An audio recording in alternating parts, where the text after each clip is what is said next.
வாழ்க வையகம், வாழ்க வையகம், வாழ்க வளமுடன். குரு வாழ்க, குருவே துணை. சிந்தனையை, உடல் நலத்தை சீர் அமைத்து உய்வித்த குருவே வாழ்க, வாழ்க வளமுடன். சான்ற பெருமக்களே, பரமாத்மா ஜீவாத்மா என்ற மிக ஆழமான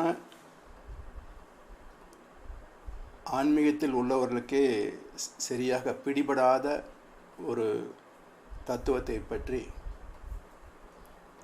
இப்போ நம்ம சிந்திக்க இருக்கின்றோம். மகரிஷி அவர்கள் அழகாக சொன்னாங்க, முந்தையோர்கள் அகத்தவத்தால் முற்றுணர்ந்த போதிலும் மொழிவதற்கு ஓமையின்றி முட்டி மோதி நின்றனர். இந்த நாள் விஞ்ஞானமோ ஏற்றம் பெற்றதால் இயங்கிடும் மின்சாரம் மூலம் எல்லாருக்கும் உணர்த்தலாம். அந்த மெய்ஞானத்தோடு அணு விஞ்ஞானம் இரண்டையும் அறிந்து உய்ய பாலம் போன்ற ஆக்க ஞானம் காந்தமே என்று 8 வரிகளிலே முன்னோடைய சிறப்பையும் எடுத்து சொல்லி வேதத்திரத்தின் சிறப்பையும் இணைத்திருக்கின்றாங்க. அதனால்தான் எந்த மகானுடைய கருத்தும் முரண்படுவது இல்லை என்ற ஆராய்ச்சியில் ஒரு வித்தியாசமான தலைப்புகளில் நம்ம பேசிக்கிட்டு இருக்கிறோம். வேதங்கள், புராணங்கள், இதிகாசங்கள் இப்படி பல இடங்களிலே ஆத்மாவை பற்றி குறிப்பிட்டிருந்தாலும் ஆத்மாவை பற்றி நேரடியாக ஒரு 700 ஸ்லோகங்களிலே பேசப்பட்டது ஸ்ரீமத் பகவத்கீதையில். ஆனாலும் ஆத்மா என்றால் என்ன என்ற கேள்விக்கு அங்கே விளக்கம் இருக்கிறதா அப்படின்னு பார்த்தீங்கன்னா, எந்த நூல்களிலும் அதற்கான விளக்கம் இல்லை. அதை அருட்தந்தை மகரிஷி அவர்கள்தான் விஞ்ஞானபூர்வமான விளக்கத்தை அளித்திருக்கிறார்கள். எனவே இதை மையப்படுத்தினால் இந்த கருத்துக்களை நாம் தெளிவாக விளங்கிக் கொள்ளலாம். இதற்கு முன்பாக 2 இதிகாசங்கள் இந்தியாவுடைய தத்துவத்திற்கு 2 கண்களாக சொல்லப்படுகின்ற ராமாயணம், மகாபாரதம். இவற்றில் ஆத்மாவை பற்றி, பரமாத்மாவை பற்றி என்ன விளக்கம் இருக்கிறது என்பதை கொஞ்சம் பார்க்கலாம். ராமாயணத்தில் கதாபாத்திரங்கள் அறிமுகப்படுத்தப்பட்டாலும் ஒவ்வொரு பாத்திரத்தினுடைய பெயர்களிலேயே சில ரகசியார்த்தங்கள் உள்ளன.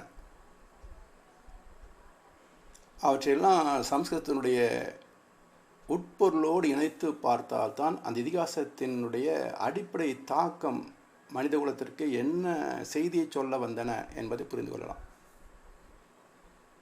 ஜனக மன்னன் அவன் பண்பிலே உயர்ந்தவன், நல்ல ஒரு குருவோடு நெருங்கிய தொடர்புடையவர். அவருக்கு ஆத்மாவை அறிய வேண்டும் என்ற ஒரு தாக்கம் வந்தது. நான் யார் என்று தெரிந்து கொள்ள வேண்டும் என்ற தாக்கம் வந்தது. அப்போ குருவிடத்தில் கேட்டபோது, நீ ஆத்மாவை அறிய வேண்டும் என்றால் அதற்கென்று ஒரு யாகம் நடத்தணும், அதற்கு ஒரு இடத்தை தேர்வு செய்து அதை பண்படுத்தி யாகத்தை நடத்தலாம் என்று ஒரு குறிப்பை கொடுத்துருக்கிறான்.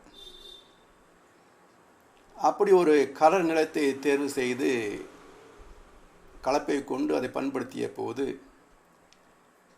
கலப்பையின் முனையிலே ஒரு பெட்டி கிடைத்தது. அதிலே ஒரு பெண் குழந்தை இருந்தது என்று கருத்து உண்டு. எப்படி விவசாயத்திற்கு ஒரு கலர் நிலத்தை பண்படுத்துகின்ற போது அது விவசாயத்திற்கு பயனாகிறதோ, அதே போல இந்த ஆத்மாவுக்கான ஒரு களம், அதை பண்படுத்துவது, அப்படி பண்படுத்தக்கூடிய வழிவகைகள் தான் ஆன்மீகம். இப்படி ஆன்மீகத்தை மேற்கொள்கின்ற போது அதிலே எதை நாம் காணலாம் என்றால் ஆத்மாவை அறியலாம். நம்முடைய உடலிலே மூல ஆதாரம் என்று ஒரு மையம் உண்டு. அதுக்கு என்ன பொருள் என்றால், இந்த உடல் தாயின் கர்ப்பத்தில் தோன்றுவதற்கு மூலமாகிய ஒரு சக்தி, அது ஆத்மா. அதன் பிறகு இந்த உடல் வாழ்வதற்கான ஒரு மூலம், ஒரு ஆதாரம். இந்த இரண்டு சிறப்புகளும் இணைத்து தான் மூல ஆதாரம் என்று அந்த மையத்தை குறிப்பிட்டிருக்கின்றாங்க. அதாவது உடல் தோன்றுவதற்கு மூலமாகவும் வாழ்வதற்கு ஆதாரமாகவும் உள்ள மையம் மூலாதாரம். அதைத்தான் நம்ம கருமையம் என்றும் ஆத்மா என்றும் பல வகையில் சொல்லுகின்றோம். இது ஏன் பெண் குழந்தையாக உருவப்படுத்தினாங்க அப்படின்னா, சிவம் என்ற முழுமுதற் பொருள் அது அறிவாக உள்ளது. அந்த அறிவு எழுச்சி பெற்ற பொழுது அது சக்தி என்ற இயக்கமாக வெளிப்பட்டது. அந்த இயக்கம் மூலமாகிய சிவத்தோடு கலப்புற்ற போது காந்தம் உருவானது. சிவமும் சக்தியும் இணைந்த நிலை அர்த்தநாரி சிவசக்தி. அது விஞ்ஞானம் சுத்தவெளி ப்ளஸ் விண் சுழல், இந்த இரண்டு அமைப்புகளை இணைத்து விண் சுழலில் ஒரு பகுதி விண், சுத்தவெளியில் ஒரு பகுதி வெளி, இதை இரண்டையும் இணைத்து அர்த்தநாரிக்கு சமமான ஒரு விஞ்ஞான வார்த்தை விண்வெளி. இந்த விண்வெளி தான் பிரபஞ்சம். இந்த பிரபஞ்சத்திற்கு மூலம் இறைநிலை எழுச்சி பெற்றாகிய சக்தி. அப்போ சக்தியும் சிவமும் இணைந்தது பிரபஞ்சம். ஏன்னா சக்தியிலிருந்து பிரபஞ்சம் தோன்றி ஜீவனில் வந்ததுனால அந்த உயிர் என்பதை அம்மனாக சக்தி வழிபாடாக ஆன்மீகத்தில் சொல்லியிருக்கிறாங்க. எனவே அந்த பெண் என்றால் மூலமாகிய சுத்தவெளியிலிருந்து பின்னப்பட்டு வந்த அந்த சுத்தவெளிக்குள் அடக்கம் பெற்று இயங்குகின்ற அடிப்படை சக்தி, ஆற்றல் என்று பொருள். அது ஜீவாத்மா. இந்த ஜீவாத்மா எப்படி இருக்கிறது என்று சொல்கின்ற போது அது கும் இருட்டாக, மைத்திலி என்றால் கும் இருட்டு, பவித்ரா என்று ஒரு பேர் உண்டு சீதைக்கு, அது பரிசுத்தமானது, தூய்மையானது என்று பொருள்.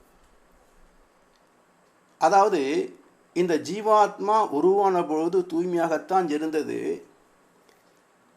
பிறகு அது பல்வேறு ஜீவனங்களை கடந்து மனிதனாக வந்து பல தலைமுறைகளை கடந்து இன்றைக்கு வாழ்கின்ற போது இதுவரைக்கும் பெற்ற அனைத்து அனுபவங்களும் அதில் பதிந்து அதை போர்த்தியதனால அது கலங்கப்பட்டு விட்டது. அப்போ தூய்மையான ஜீவாத்மா அது கலங்கங்கள் இல்லாததுனால அது தன் பரம்பொருளையே நாடி நிற்கும். எனவே ராமன் இருக்கும் இடமே சீதைக்கு அயோத்தி என்று எந்த சூழலிலும் ராமனை விட்டு விலகாது இருந்தது இந்த ஜீவாத்மா. ராமன் பரம்பொருள் என்பது எல்லாருக்கும் தெரிந்த விஷயம்தான். இந்த ராமாயணத்தில் முக்கியமான கதாபாத்திரங்கள் அப்படின்னு பார்த்தீங்கன்னா, ராமன், சீதை, இலக்குவன், பிறகு ராவணன், அப்புறம் அனுமன். மற்ற கதாபாத்திரங்கள் இதோட துணையாக வரக்கூடிய கதாபாத்திரங்கள். இப்போ ராவணன் யார் அப்படின்னா, சகல சாஸ்திரங்களும் கற்று தெரிந்தாலும் புலன்வயப்பட்ட வாழ்க்கையிலே அதீதமான ஈடுபாடு உடையவன். அது மட்டுமல்ல, தன்னுடைய ஆசைகளை நிறைவேற்றுவதற்கு எந்த விலையும் கொடுக்கக்கூடியவன். அதற்கு நம்ம அடமண்ட் ஈகோ என்று சொல்லலாம். தன்னை திரித்து கொள்ள விரும்பாத ஆணவம். இதற்கு துணையாக வருவது அனுமன் என்ற பாத்திரம். இலக்குவனும் அனுமனும் குருஸ்தானத்தில் சொல்லப்படுகின்றன. இலக்கு என்றால் வாழ்க்கையின் நோக்கம் என்ன என்று தெரிந்த கதாபாத்திரம். ஒரு மனிதனின் வாழ்வின் நோக்கம் என்ன என்றால் பரம்பொருளோடு இணைந்தே வாழ்கின்ற சிறப்பு. அப்படி இணைந்தே வாழ்கின்ற போது உடல், மன, பொருளாதாரம், உறவு ரீதியாக எல்லாமே நல்ல முறையில் சிறப்பாக அமையும். ஒரு இனிமையான பேரின்ப வாழ்வுக்கு பரிணமித்த ஒரு ஜீவன் தான் மனிதன். எனவே அவனுக்கு இதெல்லாம் அமைந்தால் வாழ்க்கை சிறப்பாக அமையும் என்பதனால அந்த இலக்கு இதுதான் என்று சொல்லக்கூடிய கதாபாத்திரமாக இலக்குவன் சொன்னான். ஆனால் இலக்குவனுக்கு அவன் பெரிய சாஸ்திர ஞானம் பெற்றவனாக அங்கு குறிப்பு இல்லை. அப்போ இந்த குருஸ்தானம் எதை குறிப்பிடுகிறது என்றால் பக்தி மார்க்கத்தில் இருக்கக்கூடிய குருஸ்தானம். பக்தி மார்க்கத்தில் அவருக்கு தெய்வத்தை பற்றிய குறிப்பெல்லாம் தெரியாது. ஏதோ சில மந்திரம் செய்வாங்க, பூஜை புனஸ்காரம் செய்வாங்க, வருகின்ற பக்தர்களுக்கு பிரசாதம் கொடுப்பாங்க, அவ்வளோதான் அவங்களுக்கு தெரியும். இறைவன் சர்வ வல்லமை மிக்கவன் என்பதில் ஒரு நம்பிக்கை இருக்கும். அது போன்ற ஒரு கதாபாத்திரம் இலக்குவன். வாழும் இலக்கு பரமாத்மாவோடு இணைந்து வாழ்வது. அதனால் வனவாசம் என்பது ராமனுக்கு விதிக்கப்பட்டதே தவிர அதை ஒரு தியாகத்தோடு ஏற்றுக்கொண்டவன் இலக்குவன். இப்போ வனவாசம் என்பது என்ன என்றால் இந்த ஆத்மாவை தூய்மைப்படுத்தக்கூடிய, இன்னும் சொல்லப்போனால் அதை பக்குவப்படுத்தக்கூடிய ஒரு இடம். அந்த தூய்மைப்படுத்தினால்தான் பக்குவமாகும். அந்த பக்குவம் எதற்கு தேவை என்றால் எந்த காலகட்டத்திலும் எந்த சூழ்நிலையிலும் நமக்குள் ஆணவம் எழுச்சி பெறாமல் இருப்பதற்கு இந்த பக்குவம் தேவை. அப்படி 14 ஆண்டுகள் பல ரிஷி முனிவர்களை தரிசித்து 7 மையங்களுக்கான தியான முறைகளெல்லாம் கற்றுக்கொண்டு அந்த உயிர் மையங்களை உணர்ந்து 5 புலன்களை பயன்படுத்தக்கூடிய தகமையெல்லாம் பெற்று வருகின்ற போது தான் பஞ்சவடியில் ஒரு நாள் மாரீசன் ராமனுடைய வற்புறுத்தலின் பேரில் ஒரு பொய்மானாக வந்து உலவுகிறான். இப்போ இதுவரைக்கும் தூய்மையாக இருந்த சீதையின் அதாவது ஜீவாத்மா 13 ஆண்டுகள் எதற்காகவும் ஆசைப்பட்டதே கிடையாது. 14வது ஆண்டு துவங்கிய பொழுதுதான் அவள் அந்த பொய்மான் மீது ஆசைப்பட்டாள். இது எதை காட்டுகிறது என்றால் தாயின் கர்ப்பத்தில் உருவான ஆத்மா, இந்த ஜீவாத்மா 13 அல்லது 14 ஆண்டுகளுக்குள் உடலை பக்குவப்படுத்தி விடுகிறது. மீதமுள்ள வாழ்நாள் முழுவதும் ஆத்ம பக்குவத்திற்கான காலம். அப்போ உடல் பக்குவமடைந்த பிறகு தன்னை போல் இன்னொரு உடலை உருவாக்க வேண்டிய இயற்கை நீதி இருப்பதனால ஆண் பெண் கவர்ச்சி என்ற முதல் ஆசை தோன்றுகிறது. அதுபோல அந்த ஆசை பிறக்கின்ற போது இதுவரைக்கும் இருக்கின்ற அந்த தெய்வீகம் நம்மிடத்துல குறைபடும், விலகிவிடும். அதை கண்ணதாசன் அழகா சொன்னார். பருவம் வந்த பிறகு நெஞ்சில் மயக்கம் வந்தது, அங்கு வாழ்ந்திருந்த தெய்வம் கொஞ்சம் விலகி சென்றது, குழந்தையும் தெய்வமும் குணத்தால் ஒன்று என்று சொன்னார். அப்போ குழந்தைத்தனம் 13 வயது உடல் பக்குவமான பிறகு அது மறைந்து அந்த இளமை பருவம் வருகின்ற போது ஆசை துளிர்விடுகிறது. ஆசை பயப்படுகின்ற போது இதுவரைக்கும் உற்ற துணையாக இருக்கின்ற பரம்பொருள் இந்த ஜீவாத்மா விட்டு விலகிவிடுகின்றது. அது மட்டுமல்ல, அந்த கவர்ச்சியின் காரணமாக நல்ல கருத்துக்களை கேட்கவோ பின்பற்றவோ ஒரு சிரத்தை இருக்காது. அதனால் இலக்குவன் தெளிவாக சொல்லியும் அவள் அதை ஏற்றுக்கொள்ளாமல் ராமனை வற்புறுத்தி அந்த மானை பிடித்து வர சொன்னார். அவர் போனார், பிறகு இலக்குவன் போனார், மாறி சேர்த்தான், அது ஒரு பக்கம். இப்போ அந்த இலக்குவன் விலகிய பிறகு சீதை அனாதையாகிறார். இதுவரைக்கும் உற்ற துணையாக இருந்த பரமாத்மாவும் விலகிவிட்டது. பரமாத்மாவோடு இணைந்திருப்பதுதான் வாழ்வின் பாதுகாப்பு என்று உணர்ந்து நமக்கு துணையாக இருந்த குருஸ்தானமும் விலகிவிட்டது. அப்போ ஆத்மா அனாதையாகின்ற போது அதை எளிதில் சிறைப்படுத்துவது ஆணவம். இப்போ ஆணவத்துக்கு சிறைப்பட்ட பிறகும் ராவணன் சீதை மட்டுமல்ல, இவருக்கு முன்னால் எத்தனையோ பெண்களை அபகரித்திருக்கிறோம். அவங்க எல்லாம் ராவனுடைய படலோகத்துக்கு ஆசைப்பட்டு அவனுக்கு இணங்கி போனாங்க. சீதை மட்டுமே அவனுக்கு இணங்கவில்லை. அப்போ இந்த ரெண்டு கருத்துக்கள் ஏன் வந்தது என்றால், பொருளுக்கும் புலன் இன்பத்திற்கும் வசப்படுவது சாதாரண மானிடரின் இயல்பு.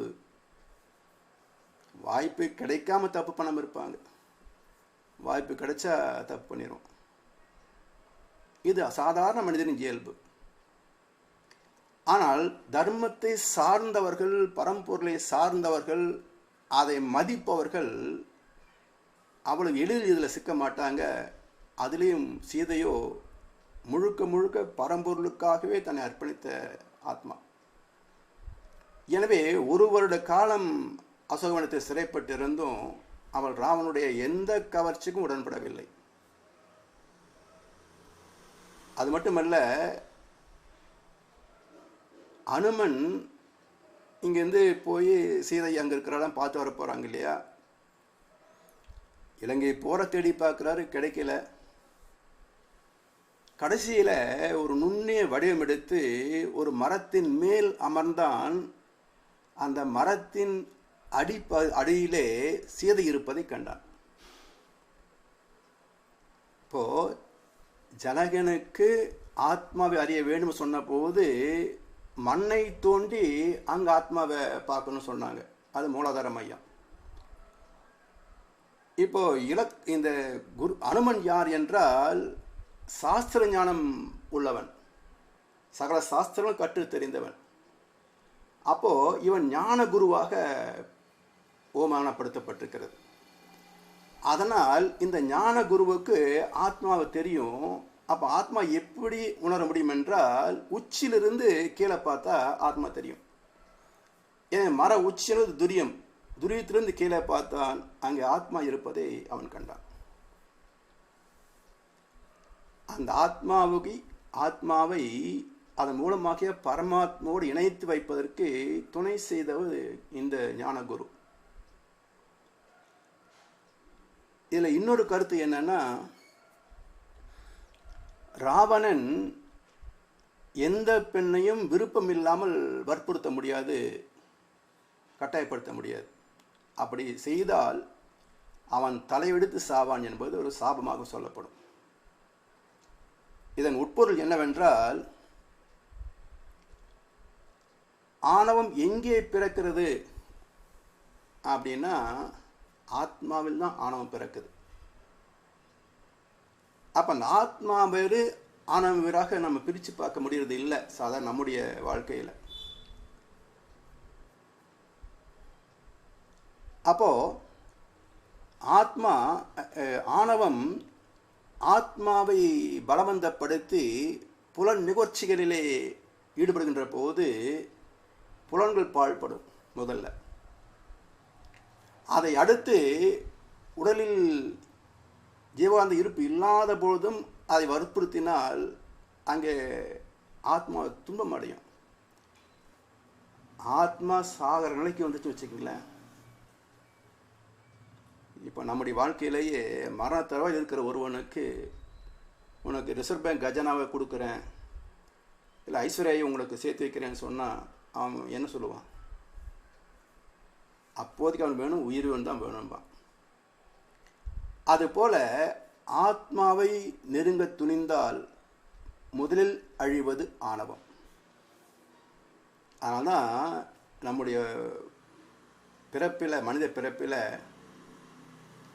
எப்படி இறப்பு நிகழ்கிறது அப்படின்றத பட்டித்தா சொல்லுவார்.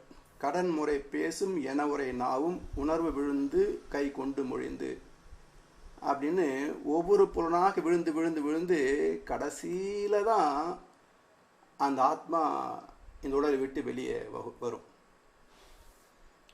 அந்த இடத்துல ஆணவம் இருக்கா, புலன் உணர்ச்சிகள் இருக்குதா, சிந்தனை இருக்கானா? ஒன்றுமே இருக்காது. எனவே ஆத்மாவை அழிக்க துணிந்தால் முதலில் அழிவது ஆணவம். அது ஒன்று. சீதை என்றைக்குமே ராவணனுக்கு உடன்பட போவது இல்லை, இது நிச்சயமாக தெரியும். அப்போ அந்த பயனில்லாத ஒரு பொருள், ராவணனை பொறுத்த வரைக்கும் இது பயனில்லாத ஒரு பொருள், அதை விட்டு தொலைக்க வேண்டியது தானே. அப்போது வாழ்நாள் பரியந்தம் தனக்கு ஒத்து போகாத ஒரு ஜீவனை அடிமைப்படுத்தி வைப்பதனால அவன் இழந்தது எவ்வளவு அப்படின்னா, எல்லா உறவு, செல்வம், படைகள் எல்லாத்தையும் இழந்தான். இன்று போய் நாளை வான்னு சொன்ன பிறகு அடுத்த அவன் யுத்தத்துக்கு வந்தானே பாருங்க, வரல. கும்பரன் அனுப்பினா அவன் செத்தான், சொந்த மகன் இந்திரஜித் அனுப்பினா அவன் செத்தான். இந்திரஜித் சாகிறதுக்கு முன்னாடி திரும்ப வந்து தந்தையே அவங்க 2 பேரும் மாடர்கள் அல்ல, சாட்சாத் பரம்பொருள் மகாவிஷ்ணுவே ராமனாக அவதரித்திருக்கிறார். மகாலட்சுமி தான் இந்த சீதை.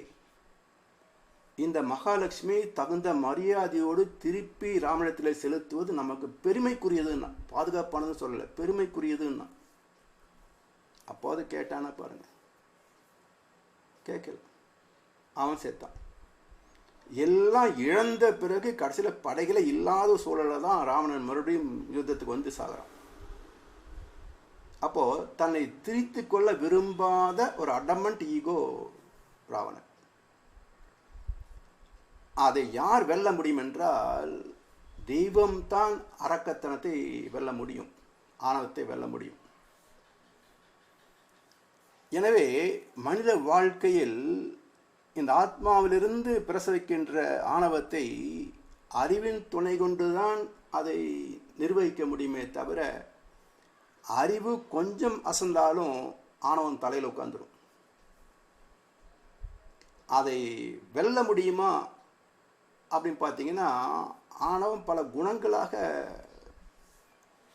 அது கேரக்டரைஸ்டு, தன்மைமானதுனால ஒன்றை அழித்தால் இன்னொன்று வந்துக்கிட்டே தான் இருக்கும். அதை அழிக்கிறது ரொம்ப கஷ்டம். அதை அழிப்பதற்கு தெய்வத்தை தவிர, தெய்வத்தினுடைய அந்த தன்மையை உணர்ந்த அனுபவத்தை தவிர வேறு வழியே கிடையாது. அப்படி அழிக்கின்ற பிறகுதான், அழித்த பிறகுதான் சீதை மீண்டும் பரம்பொருளோடு இணைகிறாள். அடுத்த இதிகாசம் மகாபாரதம். இங்கே பஞ்ச பாண்டவர்களுக்கு ஒரு மனைவியாக திரௌபதி சொல்லப்படுகிறார். பஞ்ச பாண்டவர்கள் என்பவர் பஞ்ச புலன்கள். இந்த 5 புலன்களுக்கும் அடிப்படையானது ஜீவகாந்தம். அந்த ஜீவகாந்தம் தான் ஆத்மாவாக நம்ம இடத்துல இருக்கு, கேரக்டரிஸ்டு பயோ மேக்னெட்டிக் டொமைன். அந்த ஆத்மாவை அறிய வேண்டும் என்ற விழைப்பு உள்ளவன் துரியோதனன். 2 பேர் ஆணவத்தினுடைய கதாபாத்திரங்கள் தான், ராவணனும் துரியோதனனும். ஆனால் துரியோதனன் எப்படிப்பட்ட ஆணவம் அப்படின்னா, ஆத்மாவை அறிய வேண்டும் என்று விரும்புகின்ற ஆணவம். ஆனால் அதற்கு ஏற்ற பயிற்சிகள் தேவையில்லவா? அந்த பயிற்சிகள் பிறகு முறைப்படுத்த வேண்டிய புலன் இன்பங்கள், இந்த 2லையும் அவனால் வெற்றி பெற முடியவில்லை. அவருடைய முதல் எதிரி யாருன்னு கேட்டிங்கன்னா முதல்ல பீமன், வாயுபுத்திரன். அதாவது மூச்சு பயிற்சியின் மூலமாகத்தான் அந்த காலத்தில் தியானத்தை மேற்கொண்டார்கள். பிராணாயாமம் என்று பேர். அந்த பிராணாயாமத்திற்கு கதாபாத்திரம் வாயுபுத்திரன் பீமன். இரண்டாவது, நம்முடைய பஞ்ச புலன்கள் இருக்கின்ற ஈர்ப்பு. அந்த புலன்களுக்கு அதிபதி இந்திரன் என்றால் புலன்கள், தேவேந்திரன் என்றால் இந்த புலன்களுக்கெல்லாம் மூலமாகிய, அதாவது அடிப்படை, அதுக்கு ஒரு சக்தி தேவையல்லவா, அந்த சக்தியாக ஜீவகாந்தமாக சொல்லப்படுவது தேவேந்திரன். அதனால் அந்த புலன்வயப்பட்ட மனம் இருக்கே, அந்த மனதின் புத்திரன் அர்ஜுனன். ஸோ இந்த மனசையும் ஜெயிக்க முடியறதில்லை. இந்த மனசை யார் ஜெயிக்க முடியும் என்றால் அறிவு தான் ஜெயிக்க முடியும். மனதின் அடித்தளம் அறிவு. அறிவு புத்திரன் சூரியபுத்திரன் கர்ணன். அப்போ இந்த மனதை வெல்லக்கூடிய ஆற்றல் அறிவுக்கு உண்டு. எனவே அர்ஜுனை வெல்லுகின்ற சக்தி கர்ணனுக்கு உண்டு என்று இந்த இடத்துல வள்ளுவர் சொன்ன கருத்து, என்ன விலை கொடுத்தாவது நீ சான்றோடைய நட்பை பெற வேண்டும் என்று வள்ளுவர் சொல்லுவார். அதுக்கு சமமாக இங்க துரியோதனன் என்ன பண்றாங்க பாருங்க, ஒரு நாட்டையே கர்ணனுக்கு விலையாக கொடுத்து அவனை நட்பாக்கி கொள்கிறான். இப்படி இந்த கதாபாத்திரங்களை அமைத்து கடைசியில் அந்த காட்சி, முக்கியமான காட்சி என்னன்னா, திரௌபதி சபையில் இழுத்து வரப்படுவது. இதில் பாருங்க, எப்போ நமக்கு ஆத்ம தரிசனம் கிடைக்கும் அப்படின்னா, இந்த புலன்களில் இருந்து நாம் முற்றிலும் விடுதலை பெற வேண்டும். அல்லது சாமி சொல்லுவாங்க பாருங்க, அறிவை புலன்கள் வெல்லுவது இயல்பு, அறிவால் புலன்களை வெல்லுவது உயர்வு. அப்போ அறிவால் புலன்களை வென்றுவிட்டால் புலன்கள் நமக்கு அடிமையாகின்றன. அப்போ ஆத்மாவை அறிய வேண்டும் என்று விரும்புகின்ற இந்த ஆணவம், துரியோதனன் 5 பாண்டவர்களை தனக்கு அடிமையாக்கி கொண்டான். 5 புலன்களை அடிமையாக்கிட்டான். அப்போ ஆத்மாவை அறியக்கூடிய வாய்ப்பு கிடைக்கும். ஆனால் ஆத்மா என்ன சொல்லுது, ஆத்ம தரிசனம் எப்போ கிடைக்கும்னா, ஆணவம் அற்றால் தான் ஆத்ம தரிசனம். ஆணவத்துக்கு எப்படி ஆத்ம தரிசனம் கிடைக்கும்? எனவே திரௌபதி மறுக்கிறாள், முன்னாடி நான் வர முடியாது, உனக்கு அந்த தகுதி இல்லை என்று சொல்கிறான். அப்போ என்ன சொல்கிறான், எப்படி பக்தி மார்க்கத்தில் இறைவனை அடைவதற்காக தன்னுடைய உடலை துன்புறுத்திக் கொள்கிறார்களோ, அது போல இந்த ஆத்ம தரிசனை பெறுவதற்கு வன்முறை பயன்படுத்துகின்றோம். அவர் இழுத்து சபையில் ஆடையை உரித்து காட்டு அப்படின்னு சொல்கிறான். அந்த வேலை யார் செய்வான் அப்படின்னா, ஒரு அடிமுட்டால் தான் செய்ய முடியும். துரியோதனன் எதை சொன்னாலும் அதை செய்யக்கூடிய ஒரு கதாபாத்திரம் துச்சாசனன். அவன் போய் திரௌபதியை பிடிச்சி இழுத்துட்டு வந்தான், சபையில் கொண்டு வந்து தூக்கி வைத்தான்.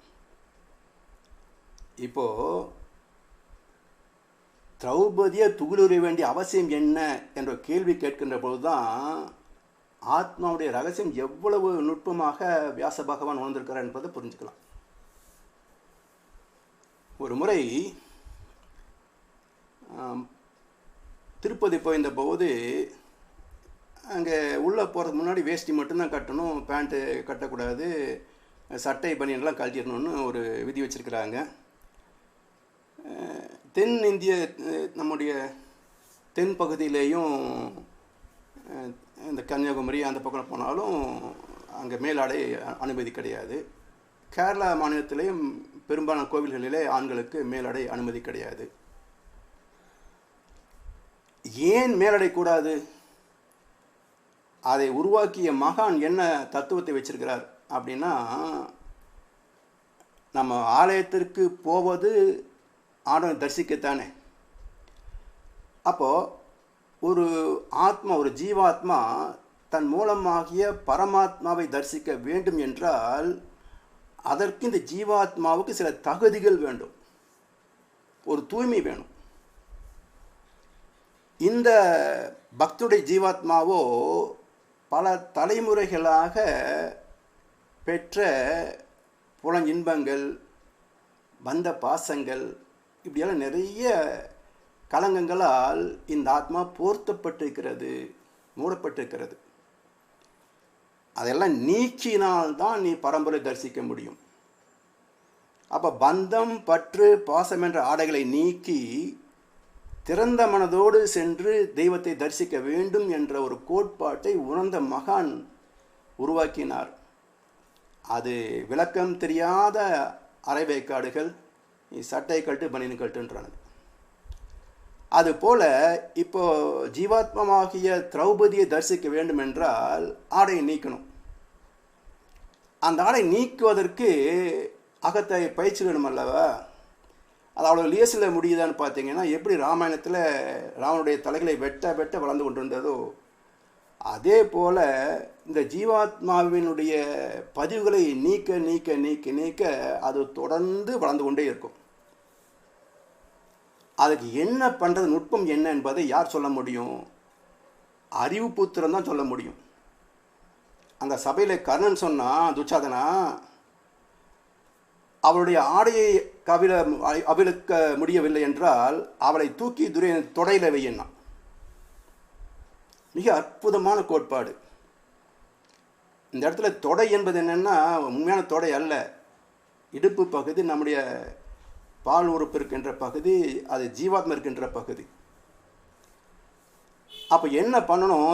ஜீவாத்மா அறிய வேண்டும் என்றால் நீ வெளியே குணங்களை சீரமைக்கிறது இருந்தன்னா அது நீக்க முடியாது. எனவே உன்னுடைய மனதை எடுத்து மூலாதாரத்தில் வை,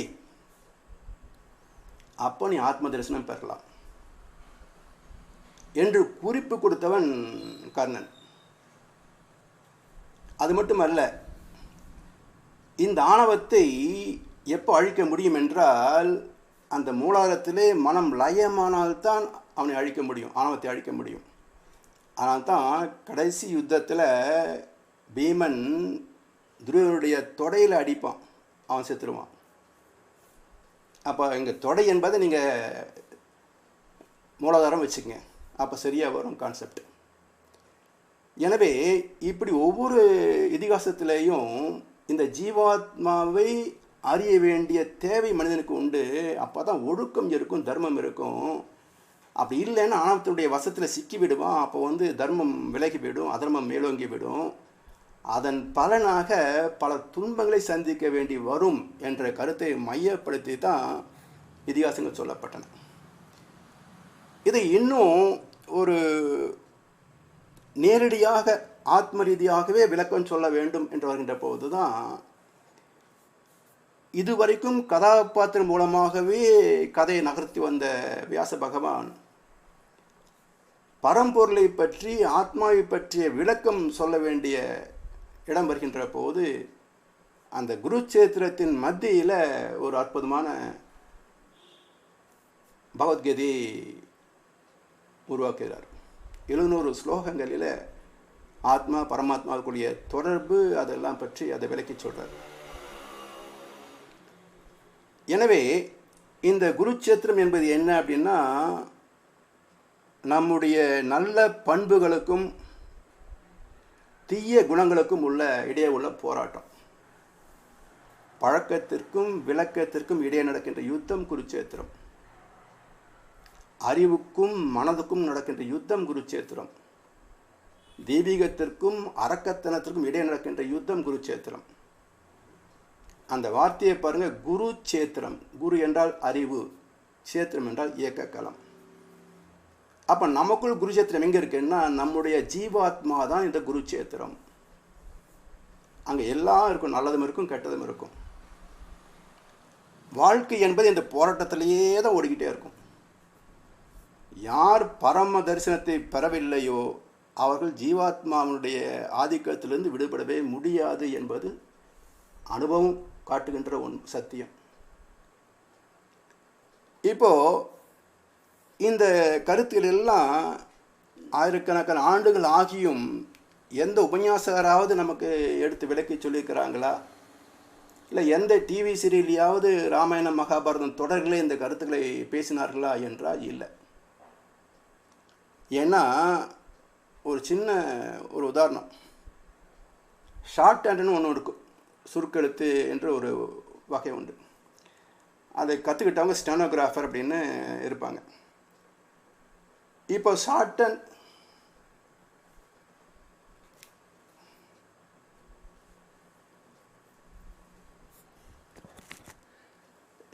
ஹேண்டில் ஒருத்தர் எழுதின ஒரு குறிப்பை ஷார்ட் ஹேண்ட் தெரியாத ஒருத்தர் படிக்க கொடுத்தாருன்னு வச்சிங்களேன், அவர் என்ன சொல்லுவார், இது என்ன எழுத்தா, இது ஒரே கோழி கிறுக்கலாக இருக்குது, எவன் எழுதுனா இதை அப்படின்னு தான் அவர் சொல்லுவார்.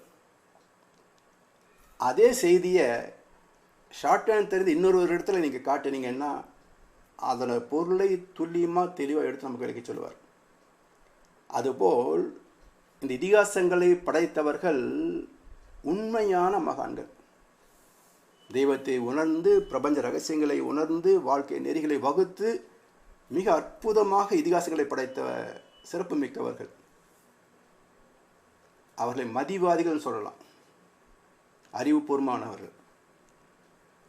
இந்த சிறப்பு மிக்க மதிவாதிகள் எழுதிய இதிகாசங்களை மதவாதிகள் கையில் எடுக்கிற போது அப்போது இது ஞானம் இல்லாத அரைவேக்காடுகள் தானே. அப்போ உயர்ந்த ஒரு வேதம் பக்குவமில்லாத ஒருத்தன் கையில் தலைமை இடத்துல அமைகின்ற போது அவன் என்ன புரிஞ்சுக்கிட்டானோ அதையே நம்ம மேலே திணிக்கிறான். இப்படி காலங்காலமாக இதிகாசங்களின் உட்பொருள் தெரியாத காரணத்தினால மக்களை ராம பக்தர்களாகவும் கிருஷ்ண பக்தர்களாகவும் மாற்றினார்களே தவிர மக்களை ராமனாகவும் மாற்றவில்லை, கிருஷ்ணனாகவும் மாற்றவில்லை, பக்தனாக தான் மாற்றினாங்க. ஸோ இதிகாசங்கள் எதை சொல்ல வந்தன என்றால், நீ ராமனை போல் மாற்றம் பெற வேண்டும், நீ கிருஷ்ணனை போல் சாதனைகள் புரிய வேண்டும், அதற்கான வழிவகை இது என்று காட்டியது தான் இதிகாசங்கள். இந்த நிலையில் இருந்து இப்போ இந்த ஆத்மாவை எப்படி நம்ம புரிந்து கொள்வது, எல்லாம் ஆத்மா என்ற வார்த்தைக்கு ஓகே ரைட், ஆனால் வாட் இஸ் சோல், ஆத்மா என்றால் என்ன விளக்கம் என்று கேட்டால் எங்கேயாவது இருக்கா அப்படின்னா எங்கேயுமே கொடுக்கப்படவில்லை. அவங்க உணர்ந்தாங்க, ஆனால் அது விஞ்ஞானபூர்வமாக விளக்குவதற்கு அன்றைக்கு சயின்ஸ் அண்ட் டெக்னாலஜி இல்லை. அதனால் அன்றைய மக்களுக்கு எப்படி சொன்னால் புரியுமோ அப்படி கதாபாத்திரம் மூலமாக மட்டுமே சொன்னார்களே தவிர அது விஞ்ஞானபூர்வமாக விளக்க முயலவில்லை. அவருடைய பிரதிநிதியாகத்தான் இங்கே வேதத்திரி மகரிஷி அவதரிக்கிறார். இப்போ மகரிஷி என்ன பண்ணாங்க அப்படின்னா, எந்த மத நூல்களையும் அவங்க மேற்கோளுக்கு எடுத்துக்கொள்ளவே இல்லை. தன் சுய அனுபவத்தில் இறை தத்துவத்தை உணர்ந்தார், பிரபஞ்ச இயக்க ரகசியங்களை உணர்ந்தார், அந்த பிரபஞ்சம் ஒரு விதியோடு இயங்குகிறது, தெய்வ நீதியோடு இயங்குகிறது என்று கண்டார். அந்த தெய்வ நீதிக்கு இணங்கி வாழ்ந்தால் நமக்கு எல்லா மேன்மைகளும் கிடைக்கும் என்று கண்டார். அப்போ ஒரே வார்த்தை சொன்னார், இது வரைக்கும் வந்ததெல்லாம் நீங்கள் விட்டுடுங்க, அது ஏன் போய் தோண்டி துருவிட்டு இருக்கிறீங்க, இதை செய்யுங்க போதும், உங்கள் வாழ்க்கையில் எல்லாமே நல்லா இருக்கும் அப்படின்னு எளிய முறை உடற்பயிற்சி, தியான பயிற்சி, அறுகுண சீரமைப்பு பயிற்சி, காயல்ப பயிற்சி என்று 4 பயிற்சிகளோடு இதை செய்தால் போதும், உங்களுக்கு என்னென்ன வேணும் அதெல்லாம் சேர்ந்துடும் அப்படின்ட்டார். இப்போ அதுலேயும் நமக்கு ஒரு ஆழ்ந்த நம்பிக்கை இருக்கான்னா இருக்கிறது இல்லை. ஒரு முறை மகரிஷிகிட்ட பேசிட்டு இருந்தபோது நான் சொன்னேன், சாமிஜி வர்றாங்க, பயிற்சி இருக்கிறாங்க, ஒரு கட்டத்தில் மறுபடியும் அப்படியே எங்கேயோ போயிடுறாங்க, திரும்பி மன்றத்துக்கு வரமாட்டேன்றாங்க. இன்றைக்கா சந்திக்கிற போது நீங்கள் என்ன கடவுள் இல்லைன்றீங்க, அப்படி அறிவே தெய்வம்ன்றீங்க, நாங்கள் இத்தனை வருஷமாக முருகனை கும்பிட்டுருக்குறோம், அம்பாவை கும்பிட்டுருக்குறோம், எங்களுக்கு இதுதான் நல்லா இருக்குதுன்னு போயிடுறாங்க அப்படின்னு. சாமி ஒரு நிமிஷம் அப்படியே மௌனமாக வந்துட்டு அப்புறம் சொன்னார், எல்லாமே ஒன்றைத்தான் சொல்லுகின்றன, எல்லா சடங்கு சம்பிரதாயங்களும் இதே தான் சொல்லுது. அப்போது அந்த தாத்பரியத்தை, அந்த ரகசியார்த்தத்தை புரிந்து கொள்ளாமல் நம்ம வழிபாட்டு முறைகளில் சம்பிரதாயங்களை பின்பற்றுகின்ற போது அதுக்குரிய பலன் அவ்வளோ சேருவது இல்லை. இதுக்காகத்தான் நம்ம பண்ணுறோம், அப்படின்னு அந்த தாத்பரியத்தை புரிந்து கொண்டால் அர்த்தம் தெரிந்து செய்கின்ற சடங்குகளிலே பலன் அதிகம்.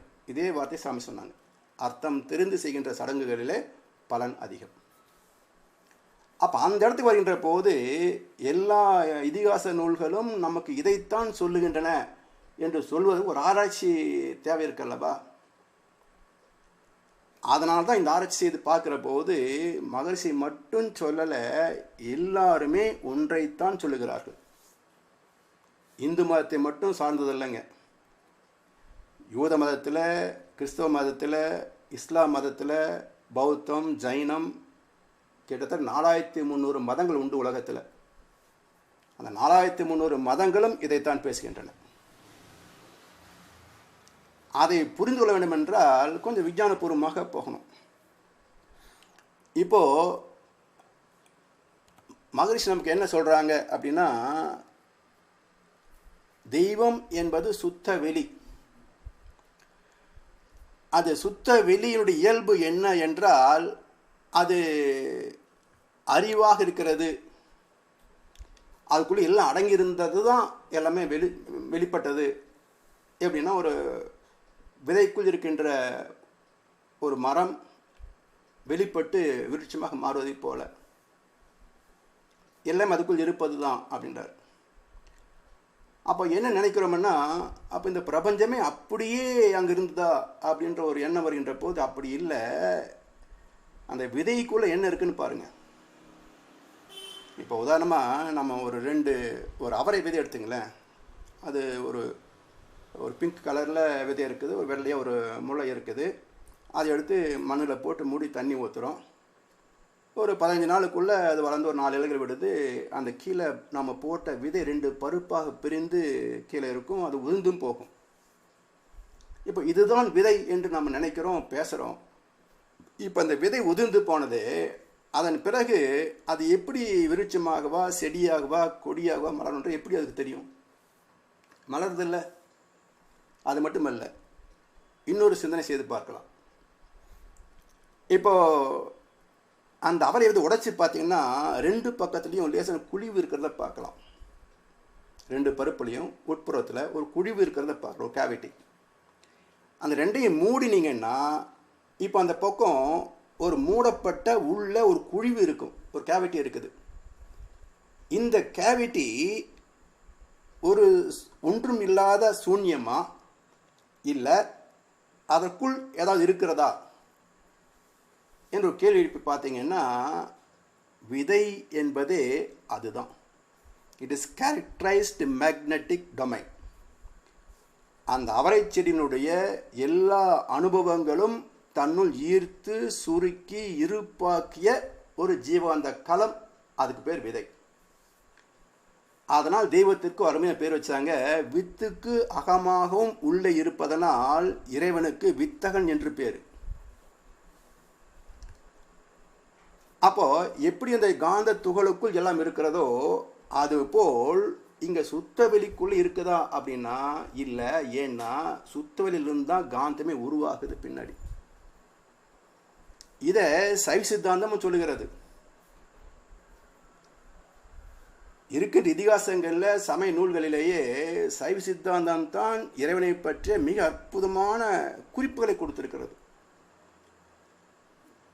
அங்கேயும் எத்தனை பேருக்கு மகரிஷி கொடுத்த அளவுக்கு அது விஞ்ஞானபூர்வமான விளக்கம் தெரியுன்றது எனக்கு தெரியாது.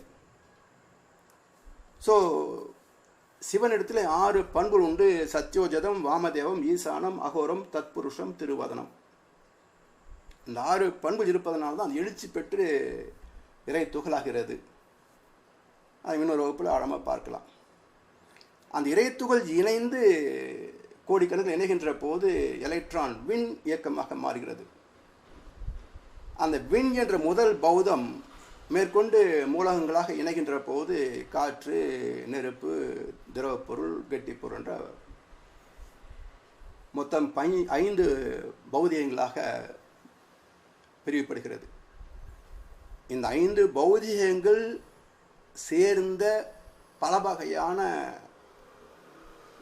கோள்கள், நட்சத்திரங்கள், அதுதான் இந்த பிரபஞ்சம்.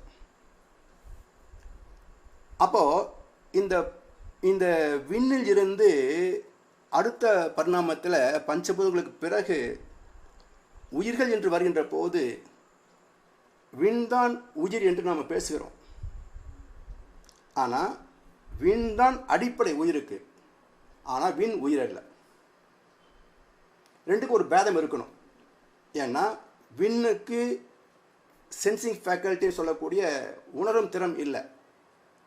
ஆனால் உயிருக்கு உணரும் திறம் உண்டு. அப்போது ஏதோ ஒரு நிகழ்ந்ததுனால்தானே அந்த உணர்வு வந்தது. அப்போ எது நிகழ்ந்ததால் இந்த உணர்வு வந்தது என்ற ஒரு கேள்வி எழுப்பி ஆராய்ந்து பார்க்கின்ற போது நம்முடைய அனுபவங்கள் எல்லாமே ஒரு 27 அலைச்சுழலில் அடங்குவதாக விஞ்ஞானம் நிரூபிக்கிறது. இப்போ மனதினுடைய அலை வேகம் என்ன அப்படின்னா beta frequency, alpha, theta, delta frequency 4 வகையில் சொல்லுகிறோம். ஆனால் மகரிஷி ஒரு நாள் சொன்னார், இது எல்லாம் ஒரு கணக்குக்கு பேசுகிறாங்களே தவிர மனதை அளக்க முடியாது, அளப்பதற்குரிய கருவியும் கிடையாதுன்னு. இப்போ இந்த கருத்தை விஞ்ஞானத்தோடு இணைத்து பார்க்குற போது அவங்க எப்படி சொல்கிறாங்க அப்படின்னா, மூளையில் எலக்ட்ரோட்ஸ் ஃபிட் பண்ணி எலக்ட்ரோ என்செஃபலோகிராம் என்ற கருவின் மூலமாக அளக்கின்ற போது அந்த அதிர்வுகள் 1 to 40 சைக்கிள்ஸ் வருது. அப்போது இந்த மூளையில் ஏற்படுகின்ற அதிர்வுகளுக்கு மூலம் என்ன, அது எங்கிருந்து வருது அப்படின்னா இந்த உடலின் மூலாதாரத்திலிருந்து எடுகின்ற அலைகள் தான் மூளையில் போய் மோதுகின்றன, அதிர்வுகளை வெளிப்படுத்துகின்றன. அந்த அதிர்வுகளை EEG கருவி அளந்து பார்த்து 1 to 40 சைக்கிள்ஸ் என்று ஒரு கணக்கு சொல்லுகிறது. தெரிந்தோ தெரியாமலேயோ விஞ்ஞானம் மிக அற்புதமான கோட்பாடை சொன்னது. Beta frequency 14 to 40 cycles, alpha 13 to 8, theta 7 to 4, delta 3 to 1, அப்புறம் 0 பேசல அவங்க. அப்போ இந்த அமைப்பில் எப்படி ஆத்மா வருது அப்படின்றத இப்போ ஒரு சின்ன ஒரு குறிப்பெடுத்துங்க. இதுக்கு தான் முக்கியமாக உங்களுக்கு பேனா வேணும்னு சொன்னேன். ஒரு புள்ளி வச்சுங்க, நல்ல அழுத்தமாக ஒரு டாட், திக் ஃபாண்ட்டு.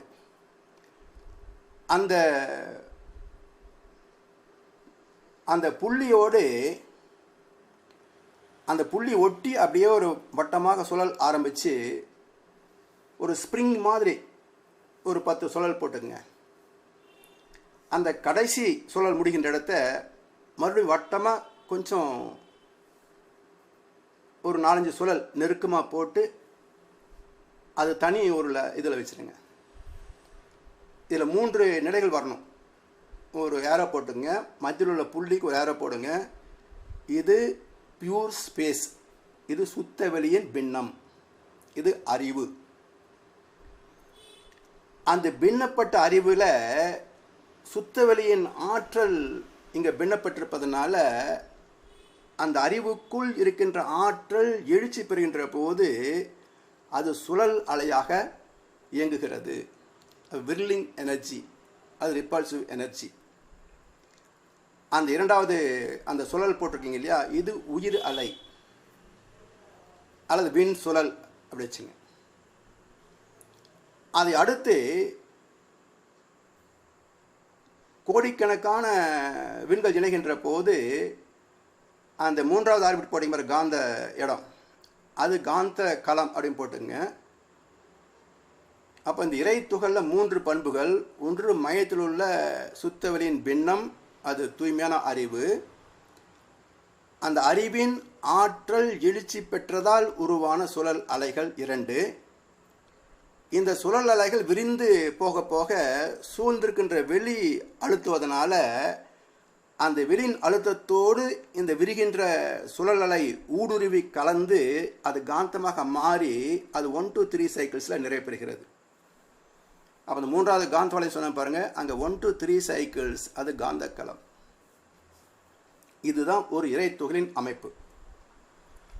இப்போ இந்த கோடிக்கணக்கான இறைத்துகள் குவிகின்ற போது, சுத்தவனுடைய சூழ்ந்த அழுத்தத்தினால் குவிகின்ற போது அது விண் என்ற அடுத்த பரிணாமத்தை தொடுகிறது. அப்போ ஒவ்வொரு இறைத்துகளிலேயும் இருக்கின்ற சுத்தவெளி சுத்தோடு கலந்துருது, அந்த எனர்ஜி ஆற்றல் ஆற்றோடு கலக்குது, அந்த காந்தம் காந்தத்தோடு கலக்குது. அப்போது இந்த விண் என்ற அமைப்பு வருகின்ற போது மையத்தில் இருக்கின்ற அறிவினுடைய அளவு அதிகம், அதனால் அதிலிருந்து எழுகின்ற சுழல் அலையின் வீச்சு அதிகம். அதனால் அது சூழ்ந்திருக்கின்ற வெளியோடு கலப்புகின்ற போது 3 அலைச்சூழலையும் கடந்து அது 7 வரைக்கும் போகிறது. இது விண்ணுடைய அமைப்பு. நீங்கள் அதே டயக்ராமில் கொஞ்சம் எக்ஸ்டெண்ட் பண்ணி போட்டுக்கலாம். அந்த காந்த களத்தை மட்டும் கொஞ்சம் பெருசு பண்ணிக்கலாம். அந்த உயிரினுடைய தன்மை கொஞ்சம் பெருசாகும், அந்த விண் இயக்கமும் பெருசாகும். இது 2வது டயக்ராம் வச்சுங்களேன். 3வது, இந்த விண் என்ற ஆற்றல் எப்படி ஆத்மாவாக மாறுகிறது, பரமாத்மாவாக மாறுகிறது அப்படின்னா, ஒரு 3 பண்புகள் இணைந்தால் விண் உயிராக மாறும், உணர்கின்ற சிறப்பை பெறும். அதுக்கு அந்த உணர்கின்ற சிறப்பை பெறுகின்ற போது தான் ஆன்மா என்று சொல்கின்றோம். ஆத்மா என்றால் உணரும் திறம் வாய்ந்தது என்று பொருள். அப்போ முதலிலே அந்த உணரும் திறம் பெற்றது எது என்றால், அந்த நுண்ணிய அலைவேகத்தில் இருக்கின்ற அந்த பரம்பொருளின் தன்மை பரமாத்மாவாக வரும். இப்போ இந்த இடத்துல அடுத்து குறிப்பிடுதுங்க, இந்த விண் என்ற அமைப்போட 3 பண்புகள் இணையணும். நம்பர் 1, 27 நட்சத்திர தொகுதிகளில் இருந்து வருகின்ற அலைவீச்சு. நம்பர் 2, இந்த சூரிய குடும்பத்தில் நவக்கோள்களில் இருந்து வருகின்ற அலைவீச்சு.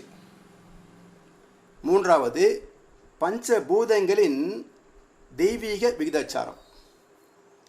ஏன்னா பூமி தோன்றிய போது ஜீவன் வரல, ஒரு குறிப்பிட்ட காலகட்டத்துக்கு பிறகு தான் பூமியில் ஜீவன்கள் உருவாகின.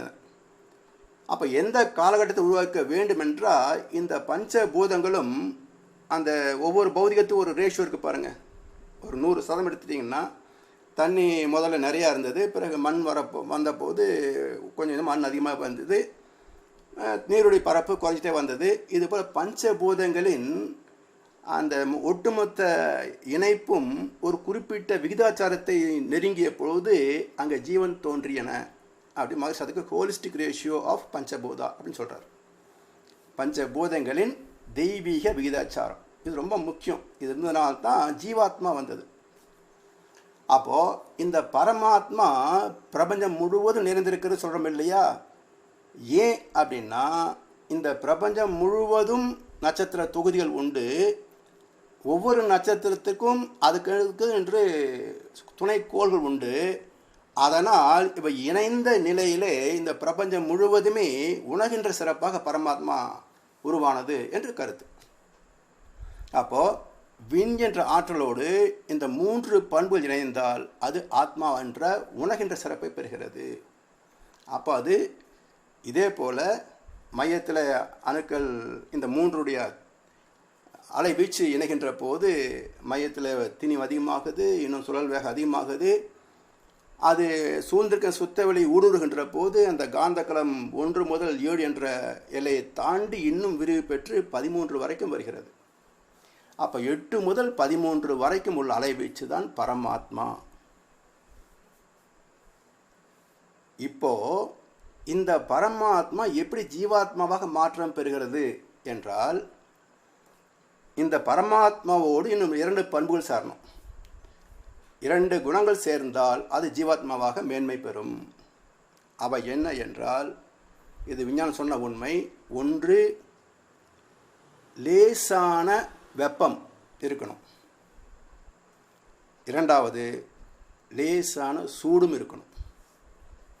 அப்போ வெப்பமும் சூடும் இணைந்தால் இந்த பரமாத்மா ஜீவாத்மாவாக மாற்றம் பெறும். அப்படி மாற்றம் பெற்ற முதல் ஜீவாத்மா எது என்றால் ப்ளூ கிரீன் அல்கே என்று விஞ்ஞானம் ஒரு மைக்ரோ பாக்டீரியாவுடைய பெயரை சொல்லுகிறது. அது உண்மையாக இருக்கலாம், அல்லது இதை விட நுண்ணிய பாக்டீரியா இருக்கலாம். இப்போதைக்கு விஞ்ஞானம் சொன்ன பாக்டீரியாவுடைய பெயர் இது. இப்போ அந்த பாக்டீரியா உருவாகின பொழுது, அந்த நுண்ணுயிர் உருவான பொழுது அதனுடைய அனுபவம் என்ன அப்படின்னா, இந்த பஞ்சபூதங்களுடைய அலைவீச்சின் காரணமாக ஒரு ஸ்பரிச உணர்வை பெறுகிறது. அந்த ஸ்பரிசத்தில் ஒரு சுகம் காண்கிறது. அந்த இன்பத்தை தொடர்ந்து தூய்க்க வேண்டும் என்ற வேட்பு ஏற்படுகிறது. அதனால் அது தோன்றிய பிறகு தன்னை தக்க வைத்துக் கொள்ள வேண்டும் என்பதற்காக சர்வைவல் இஸ் பர்த் ரைட் என்ற நீதியின்படி அது தன்னை தக்க வைத்துக் கொள்வதற்கு என்ன தேவையோ அதை இயல்போக்கு விதியின் மூலமாக உருவாக்கி கொள்கிறது. அப்படி வளர்ந்தது தான் பிறகு அது அமீபா, பிறகு தாவர இனங்கள் இப்படியெல்லாம் வளர்ந்து கடல் நீருக்குள்ளேயே பல ஜீவராசிகள் இருக்கின்றன. அதுக்கப்புறம் ஒரு காலகட்டத்தில் மீன் மண் மேலே வந்து விழுந்தது, அப்புறம் மண்ணிலே வாழக்கூடியதாக வந்தது என்றெல்லாம் நம்ம படிச்சிருக்கிறோம். இப்படி கிட்டத்தட்ட 72 லட்சம் ஜீவராசிகளை கடந்து வந்தவன் தான் மனித இனம். அப்போது இந்த 14 மைக்ரோ பாக்டீரியா தொடங்கியதே அந்த பரிணாமம் தொடர்ந்து மனித இடத்துல வந்து முடிகின்ற போது 40 அலைச்சூழல் வரைக்கும் போச்சு. இதில் 20க்கு மேல் போவது உணர்ச்சி வயப்பட்ட அலைவேகம். எமோஷன், ஈகோ, இக்னோரன்ஸ் எல்லாம் இதுக்குள்ளே தான் வரும். அதை கொஞ்சமாவது சாந்தப்படுத்துகின்ற போது 20க்கு கீழே இறங்கும். இதுக்கு நமக்கு பக்தி மார்க்கம் துணை செய்யும். ஆனால் ஆத்ம தரிசனத்துக்கு துணை செய்யுமா என்றால் செய்யாது. எனவே இப்போ ஜீவாத்மா எங்கேருந்து வருது பார்த்தீங்கன்னா 14 முதல் 40 அலைச்சூழல் வரைக்கும் தான் வருது. இப்போது பரமாத்மா வரைக்கும் அனுபவங்கள் இல்லை, அதனால் பதிவுகளும் இல்லை. ஆனால் ஜீவன் வந்த பிறகு தான் உடல் சார்ந்த தேவைகளை ஒட்டி அதுக்கு ஒரு உத்வேகம் வருவதனால, அர்ஜ் வருவதனால அது ஒன்றை பெற வேண்டும், தன் தேவைகளை நிறைவு செய்து கொள்ள வேண்டும் என்று வருகின்ற போது மற்றவற்றை சார்ந்து தனக்கு தேவையான வசதிகளை ஏற்றுக்கொள்கிறது. அந்த அனுபவங்கள் எல்லாம் இதில் பதிந்து வருகின்ற போது தான் இந்த 27 அலை வேகம் வச்சு தான் நான் சொல்கிறேன் நட்சத்திரங்களுடைய தாக்கம் முதன்மையானது அப்படின்னு. ஏன் அப்படின்னா இந்த 27 எண்கள், இந்த ஜோதிட சாஸ்திரம் என்ன சொல்கிறாங்கன்னா, ஒரு குழந்தை பிறக்கின்ற போது எந்த நட்சத்திரம் ஜென்ம நட்சத்திரமாக அமைகிறதோ அதை பொறுத்து அந்த குழந்தைக்கு இன்னென்ன குணாம்சங்கள் இருக்கும் அப்படின்னு சொல்கிறாங்க. அது ஏறக்குறைய எல்லாருக்குமே அது பொருந்தும். அப்படின்னா 27 நட்சத்திர தொகுதியுடைய தாக்கம் எப்படி ஒரு மனித ஜீவனுக்கு வருகிறது அப்படின்னு ஆராய்ந்து பார்த்தீங்கன்னாக்க, இப்போ தாயின் கர்ப்பத்தில் கருவாகணும். இப்போது ஜோதிட சாஸ்திரம் என்ன சொல்லுதுன்னா, ஒரு மனித வாழ்க்கை எது நிச்சயிக்கிறது என்றால் கர்ம பலன், நட்சத்திர பலன், இந்த 2 குறிப்பு கொடுத்தாங்க. இப்போ நான் என்ன சொல்கிறேன், இந்த நட்சத்திர பலன் வருது பாருங்கள், இந்த நட்சத்திரத்தில் தான் இந்த கருவாக வேண்டும் என்பதை நிச்சயிப்பதே அந்த தம்பதியின் கர்ம பலன். அந்த கர்ம பலன் எப்படி இயற்கை கணக்கெடுக்குது பாருங்கள். இப்போது திருமணம் ஆன அன்றைக்கு சாந்தி முகூர்த்தத்து அன்னைக்கே சிலருக்கு கருவாகும், சில பேருக்கு ஒரு 5-6 மாதத்தில் கருவாகும், மிக சில பேருக்கு 5-6 வருஷம் 10 வருஷம் கழித்து கருவாகும். அப்படின்னா எது இதை நிச்சயிக்கிறது அப்படின்னு பார்க்கணும். இந்த கேள்விக்கு பதில் மிக மிக மிக மிக நுட்பமானது. அது என்னன்னா, கணவனுடைய தலைமுறையில் ஒரு 7 பேர், இவர் கணவன் 7வது, இவருக்கு முன்னாடி ஒரு 6 தலைமுறை, மனைவி அதே போல் 7வது, அவங்களுடைய பரம்பரை ஒரு 6 தலைமுறை, மொத்தம் 7 தலைமுறை, 7 7 14 தலைமுறை. இந்த 14 தலைமுறைகளிலே என்னென்ன புண்ணிய பாவ கர்மாக்கள் இருக்கிறதோ அதெல்லாம் கணக்கு போட்டு பார்த்து இந்த புண்ணிய பதிவுகளில் எது எழுச்சி பெற்றிருக்கிறது, எது அடக்கம் பெற்றிருக்கிறது என்று அதையும் கணக்கு போட்டு பார்த்து எழுச்சி பெற்ற பதிவுகளுக்கு எந்த நட்சத்திரம் மேட்ச் ஆகும்னு கணக்கு பார்த்து அந்த நட்சத்திரம் ஆதிக்கத்தில் இருக்கிற அன்னைக்கு இங்கே தாம்பத்தியம் நிகழ்ந்தால் கருவாகும். இது எவ்வளோ காம்ப்ளிகேஷன் பாருங்கள். அப்போது இவ்வளவு துல்லியமாக ஒரு உயிரை உருவாக்குகிறதே அந்த தெய்வத்துக்கு நிகராக வேற எதை சொல்ல முடியும், அந்த அறிவுக்கு நிகராக வேற எதை சொல்ல முடியும். ஸோ அறிவு எவ்வளோ சிறப்பு மிக்கது அப்படின்றத நீங்கள் இதை நினச்சி பார்த்தாலே தெரியும். எத்தனை கோடி இம்ப்ரூவ்ஸ் இருக்கும். இந்த பக்கம் 7 தலைமுறை, இந்த பக்கம் 7 தலைமுறை, இத்தனை கோடியும் ப்ராசஸ் பண்ணி அதில் எது பேட்டன்ட் எது லேட்டன்ட்னு கணக்கை பார்த்து அதில் எழுச்சி பெற்ற பதிவுகளுக்கு எந்த நட்சத்திரம் மேட்ச் ஆகும் பார்த்து நீ என்னைக்கு அந்த அன்னைக்கு தாம்பத்தியம் நிகழ்கிறதோ அன்னைக்கு உங்களுக்கு குழந்தை கருவாகும் என்று நிச்சயித்திருக்கிறது. எவ்வளோ நுட்பம் பாருங்கள். அப்படி உருவான கரு அந்த நட்சத்திரம் மொத்தம் 10 வட்டம் அடிக்கணும். அப்போ 27 × 10 270 நாட்கள்.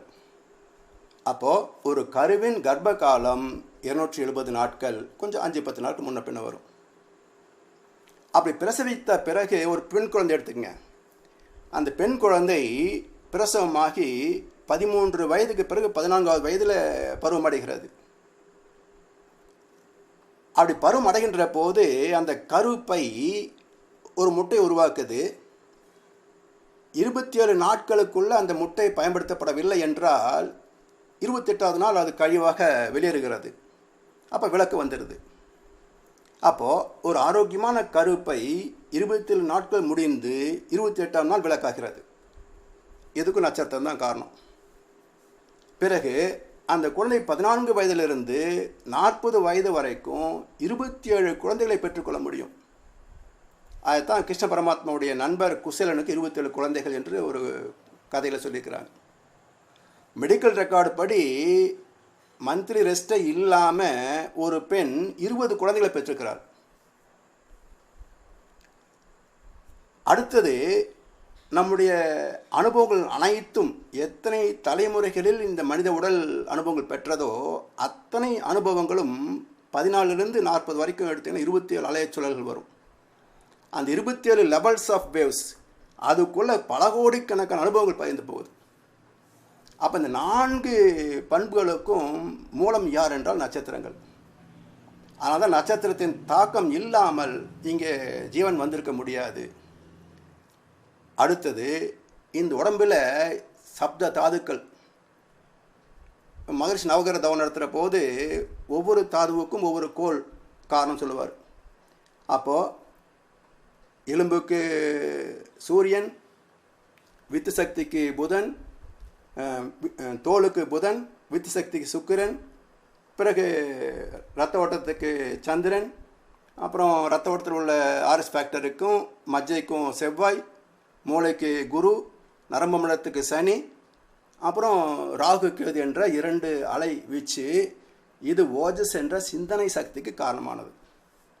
அப்போ நவக்கோளுடைய ஆற்றல் தான் இங்கே நவ தாதுக்களாக நம்ம 7 தாதுக்களாகவும் சிந்தனையாகவும் நம்ம இடத்துல அமைந்திருக்கிறது. பிறகு இதெல்லாம் சேர்ந்து இந்த பூமியில் ஒரு ஜீவன் தோன்றுவதற்கு பஞ்சபூதங்களும் வந்த பிறகுதான், அந்த தெய்வீக விதாச்சாரம் வந்த பிறகுதான் அந்த நுண்ணுயிரி தோன்றியது நம்ம இடத்துல நடந்துக்கிட்டு இருக்கு. அதனால் இந்த ஆத்மாவுடைய அமைப்பு பார்த்திங்கன்னா 1 முதல் 40 வந்துச்சுங்களா. இப்போ ஜீவாத்மா 14 to 40. இதுக்கு மூலம் எது இருக்குன்னு பார்த்தீங்கன்னா பரமாத்மா 13 to 8. அதுக்கு மூலம் விண் என்ற ஆற்றல், அதுக்கு மூலம் இறைத்துகள், அதுக்கு மூலம் சுத்தவெளியின் பின்னப்பட்ட அறிவு.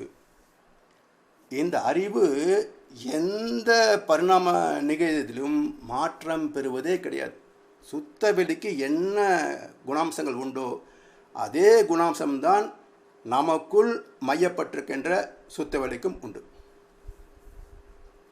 அப்போது நாம் பெறுகின்ற அனைத்து அனுபவங்களும் 14 வரைக்கும் தான் போகிறதுனால கீதையில் என்ன சொல்கிறாங்க, அத்தனை குணங்களும் என்னில் இருந்து பிறந்தவையே அர்ஜுனா, ஆயினும் எந்த குணமும் என்னை பந்தப்படுத்த முடியாது, கட்டுப்படுத்த முடியாது, என்னை தலைக்க முடியாது அப்படின்றார்.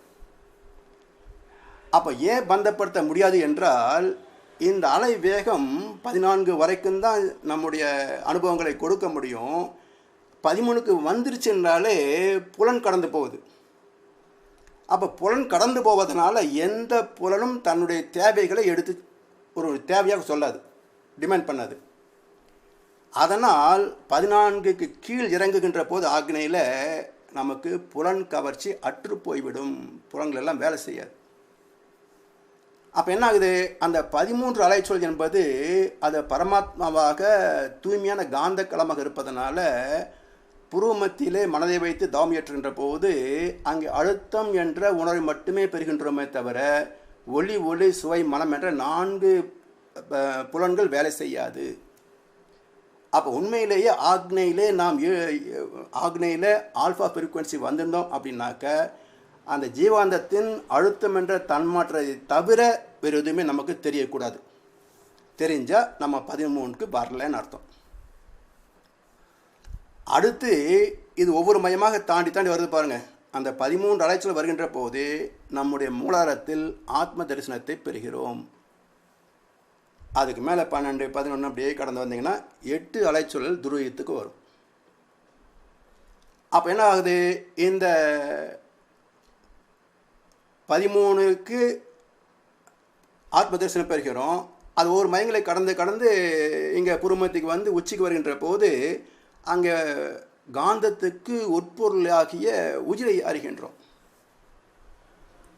அதான் அந்த சுழற்சி இயக்கம். அந்த உயிர் இயக்கம் என்னன்னா அதான் பரமாத்மாவுடைய கூறு. அதுக்கு பிரம்மரந்தன் சொல்லுவாங்க, கேட்வே டு காட் அப்படின்னு.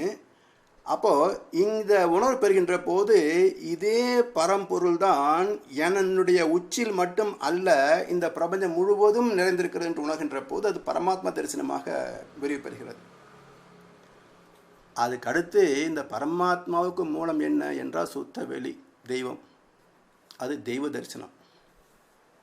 எனவே இந்த அலைவேகம் குறைய குறைய குறைய குறைய 13லே ஆத்ம தரிசனம் பெறுகிறோம், 8லே பரமாத்ம தரிசனம் பெறுகிறோம், 0ல் தெய்வ தரிசனம் பெறுகிறோம்.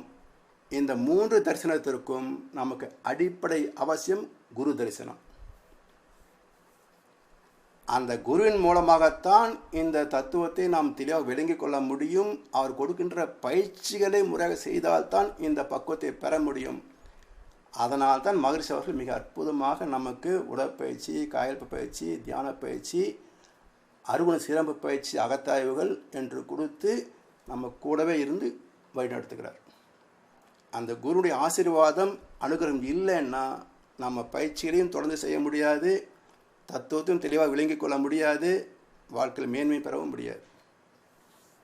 அந்த வகையிலே இந்த பிறப்பினுடைய தாத்பரியத்தை எவ்வளவு அற்புதமான பிறப்பு இந்த மாட பிறப்பு என்பதை புரிந்து கொண்டு அதை முறையாக பயன்படுத்துவதற்கு மகரிஷி நமக்கு சூட்சமாக இருந்து துணை செய்கிறார். அவருடைய அறிவோடு இணைந்து இந்த வாழ்க்கையை அர்த்தமுள்ளதாக மாற்றியமைத்து கொள்ள வேண்டும். நம்மோடு சகமாக வாழ்கின்ற இந்த உலக மக்களுக்கும் நம்மால் இயன்ற அளவில் ஒரு எடுத்துக்காட்டாக வழிகாட்டியாக அமைய வேண்டும் என்று சொல்லி இந்த விளக்கத்தை நிறைவு செய்கின்றோம். வாழ்க வளமுடன், வாழ்க வளமுடன், வாழ்க வையகம்.